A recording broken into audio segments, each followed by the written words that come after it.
Hi, Josh here, and you're watching 610BOB's Builds, where I walk you through some of my crazy builds. Today, I'm going to show you how I made a custom tie rod for my Jeep's Dana 60 front axle.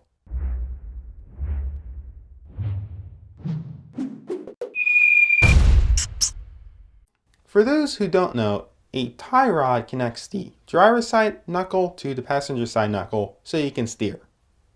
Because I am shortening the Dana 60 axle to fit in my Jeep, I need to make a new tie rod.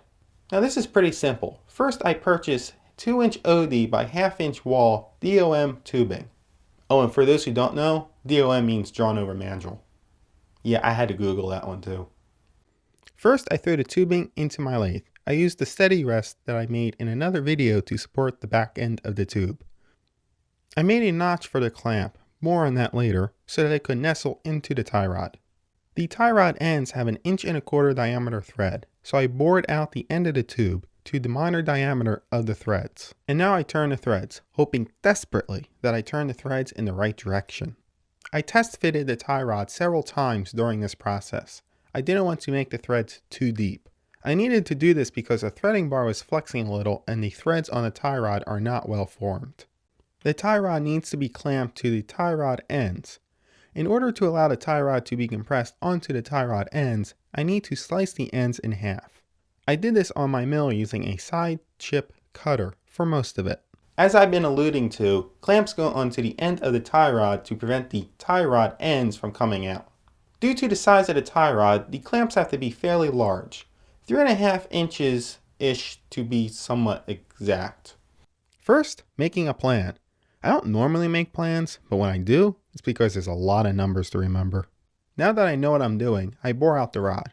To start, I use a small drill bit, bigger drill bit, then a boring bar.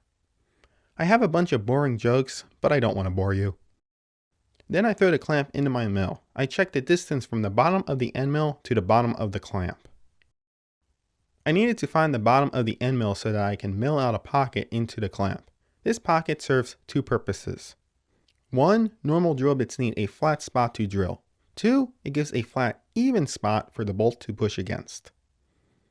Oh yeah, it also makes it look cooler. After drilling the holes, I partly slice the clamp in half. I do this with the use of a high-speed steel slitting saw. I then finish the cut with a sawzall. If the clamp was just a 1/2 inch smaller, this step wouldn't be necessary. I have 8 holes per clamp to tap, so I decided to purchase a tapping head for my mill. With that, I tap the bolt holes with ease. And no broken taps. To allow the bolt to slip through the top half of the clamp, I drill it out with a slightly larger drill bit. I did it on the mill to prevent the drill from snagging in the hole and breaking off. You know, like the first time I did this. Got a little bit of drill bit stuck in my arm. Don't worry, I got it out. It wasn't deep. And the tie rod is done. If you're wondering where all the mistakes are, well, I'm just getting better. Yeah, I wish. I had so many problems that I decided to make another video just for mistakes. Click here to watch if it's out yet. If not, give it a week. I still have more work and more videos to do regarding my front axle. So subscribe. Anyway, that's it. Thanks. Bye.